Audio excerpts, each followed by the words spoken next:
Hello, ground passers. This is your regular catch-up mini-pod ahead of the week to come in DC, which we'll get to.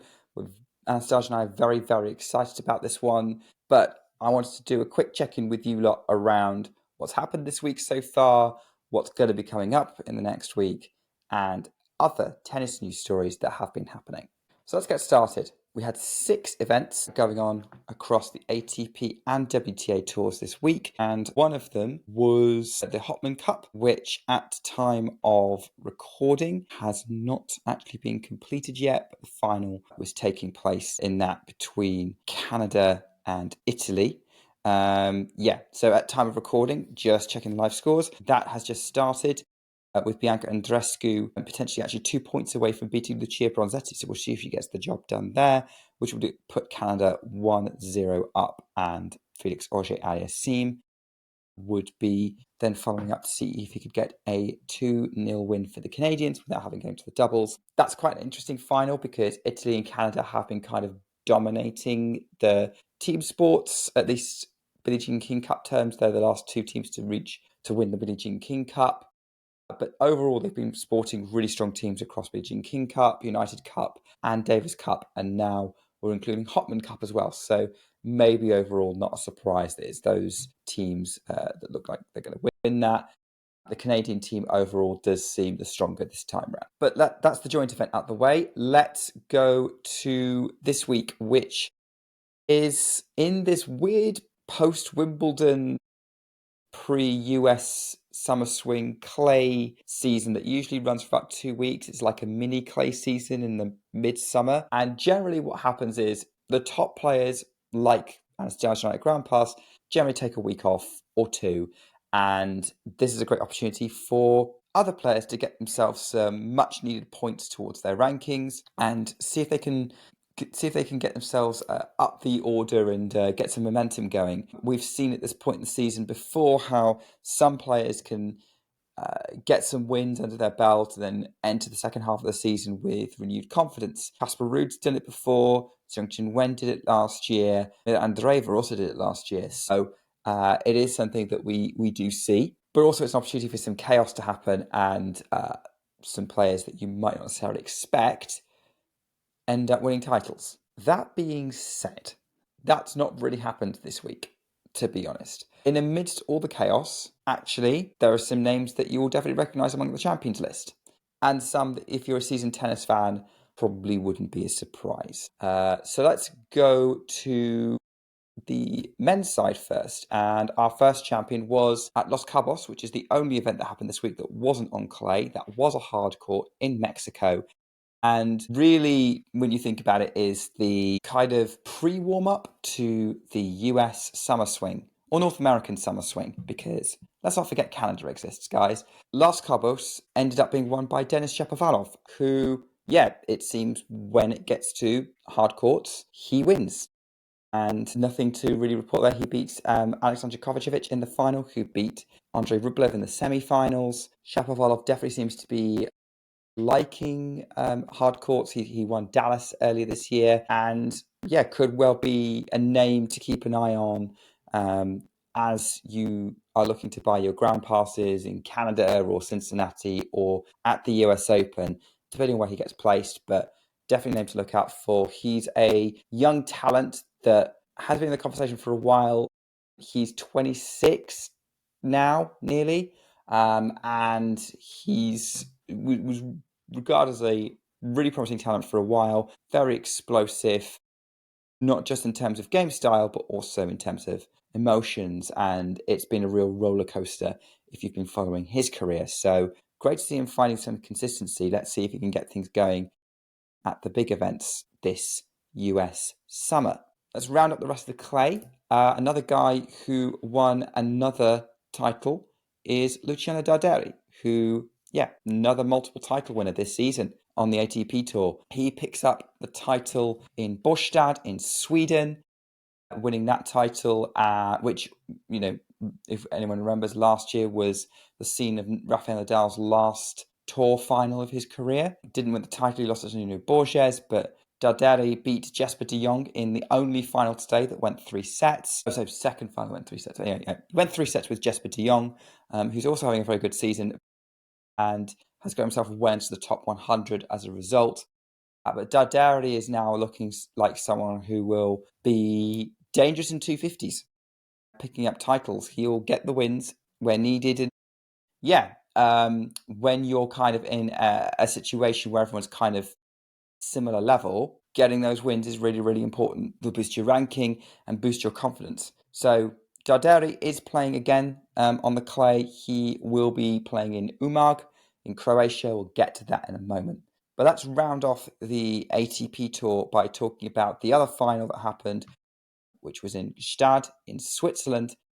And that was won by Alexander Bublik, who also won a title for the second time this year after Halle gets grass and clay ticked off. And he's going to be going into Kitzbühel as the top seed next week.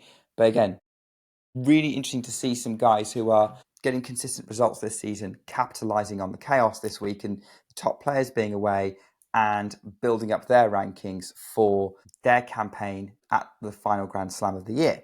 And it's the story of the women's, but maybe not multiple title winners in the same way across a season, but again, some names we won't necessarily be surprised by. Hamburg was won by Lois Boisson.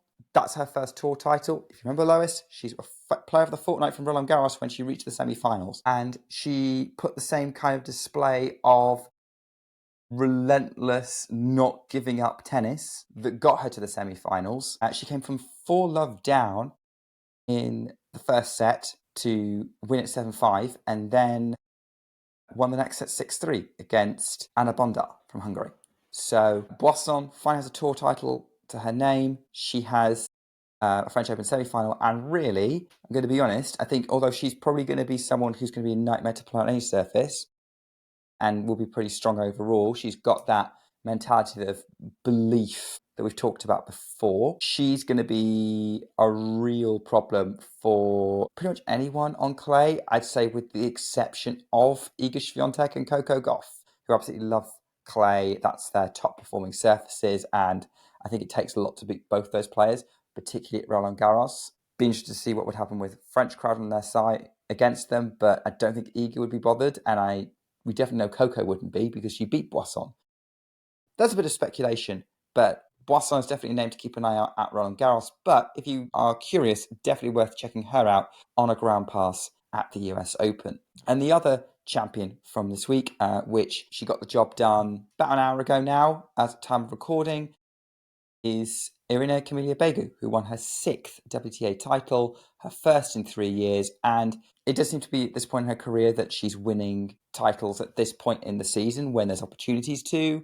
Her last title came pretty much exactly 3 years ago at Palermo, similar sort of clay court event where the top players don't necessarily turn up. So it's an opportunity to get some big points. And big points she got by beating Jill Teichmann 6-love, 7-5. Also went 4-love up in the first set, but actually converted that first set. And that was pretty critical to what was a pretty tight second set, which then got her the match in the end. So those are your champions from this week. There's not a lot to go into. We'll go into the events that are coming up on both tours this next week. What I did want to mention was there was some news stories that you probably need to be aware of happening. We've had a few people confirm they're not going to be playing for potentially the rest of the season, for indefinitely or just over the next few weeks. So the big story is Ons Jabeur, who reached the Wimbledon final twice and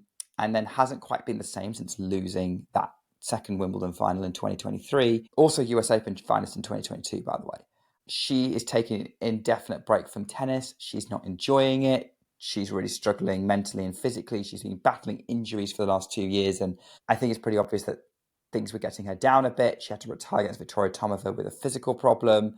And I think all the frustrations of fighting against injury, of trying to continue to prove that she can still win, are probably taking their toll. And I wish her all the best in her recovery. I hope to see her back on a tennis court because it's absolutely magical to watch Ons Jabeur in full flow. If you want to see a Carlos Alcaraz style player on the women's tour, Jabeur is the closest with her ability to play trick shots and exciting tennis, particularly on clay and grass. I think Ons is someone who it's very easy to root for, particularly when you get to know her as a person and how lovely she is. She's got to do what's best for her. Obviously, from a fan perspective, we'd rather see players play.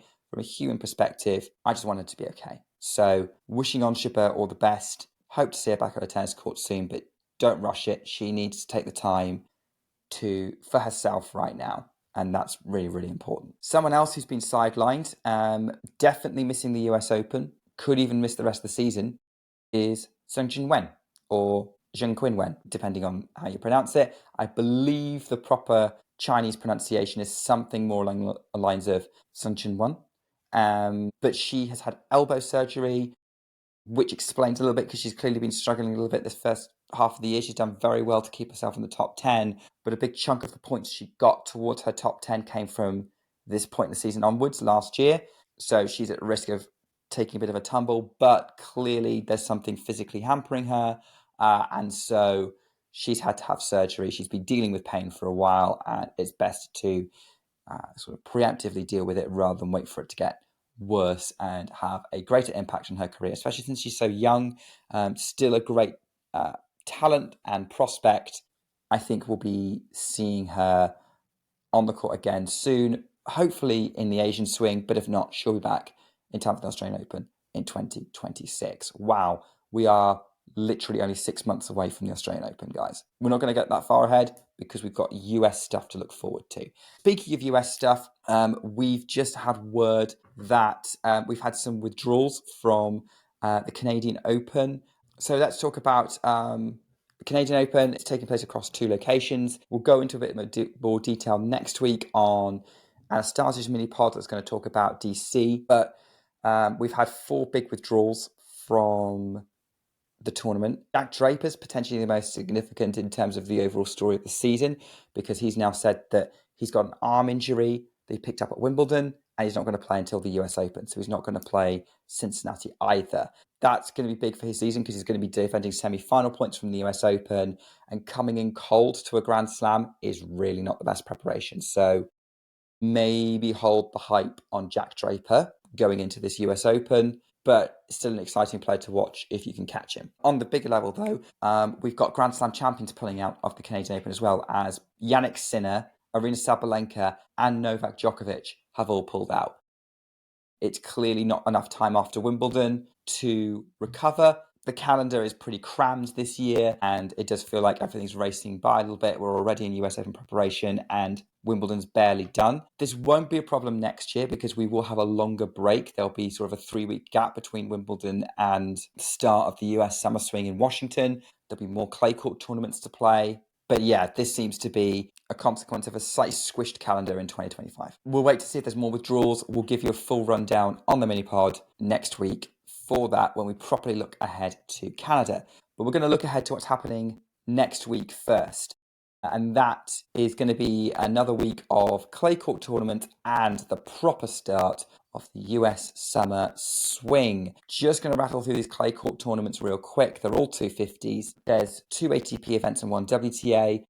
The ATP events are taking place in Kitzbühel in Austria and Umag in Croatia. And the women's event is taking place in Prague in Czechia. Not loads of names to really watch out for.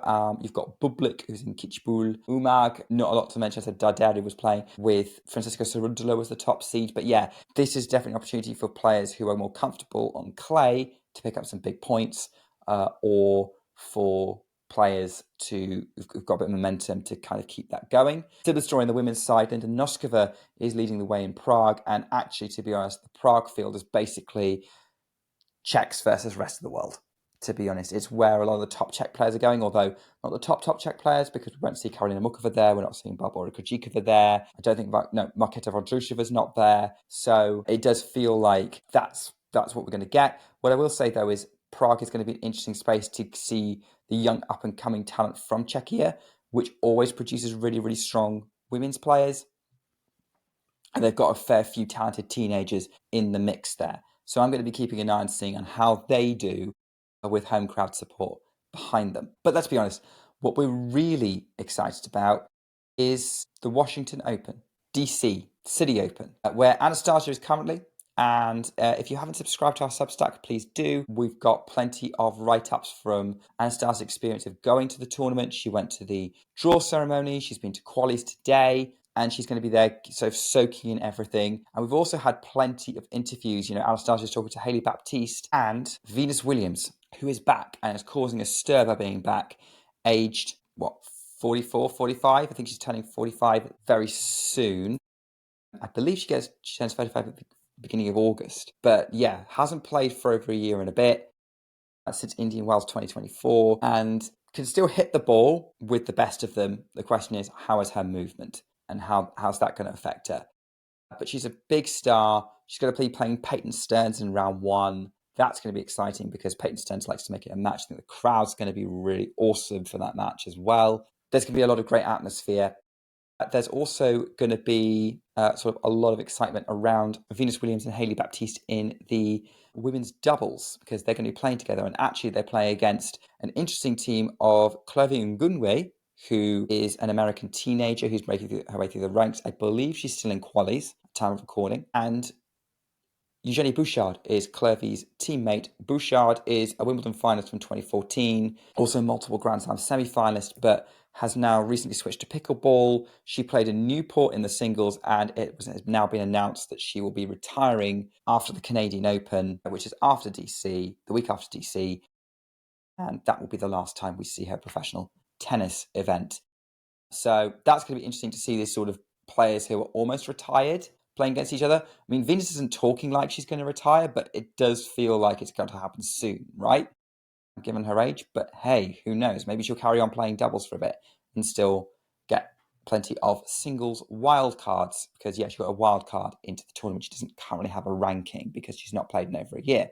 But Venus Williams is a big name. It's a big draw. Maybe you're relatively new to tennis, but hopefully you understand the significance of Venus Williams, the legacy that she and Serena left as players, as superstars from the 2000s. And the way they changed the game and the views of how accessible the sport could be, especially in the US. Yeah, the role models that they are. And so getting to see Venus Williams play is a big deal. And I think if you get yourself to DC to get a glimpse or get yourself to any other tournaments you might decide to play, worth it. So yeah, really, really exciting. Actually, to be honest, the whole women's draw is pretty stacked.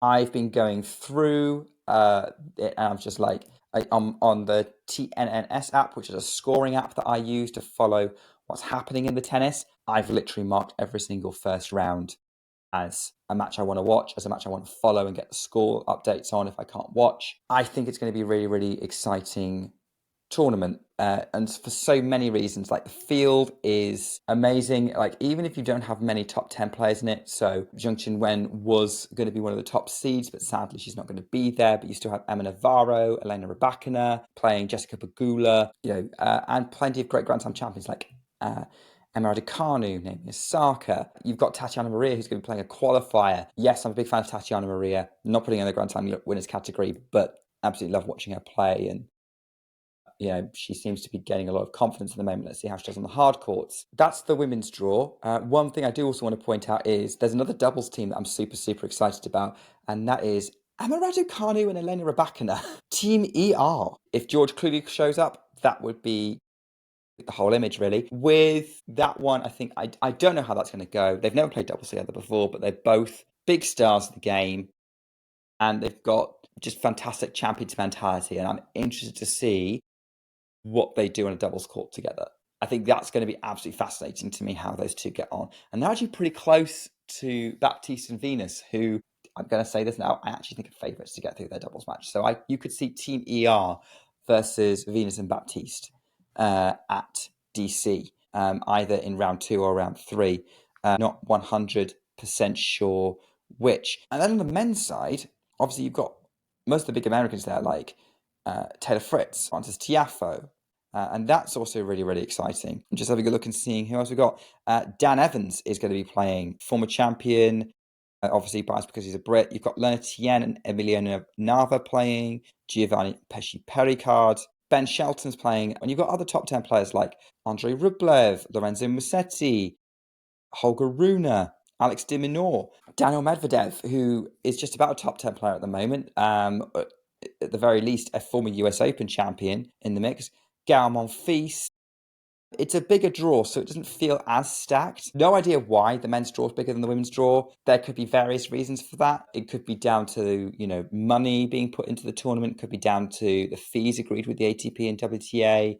I'm not sure, but I do know that certain draws require more money. The tournament's clearly invested more in the men's side than the women's side, but whether they were given the opportunity to invest more in the women's side by the WTA is a whole different thing. And there's a whole lot of behind-the-scenes stuff that unfortunately we don't have access to that would give a full explanation as to why we've got different draw sizes. But still plenty of big names, even if it doesn't feel like they're meeting each other right away at the very, very start of the tournament. I mean, I mentioned all these first rounds that I was excited about. Just to throw these out there, Maria Sakkari and Katie Boulter, yes. Marta Kostyuk and Emma Raducanu, yes.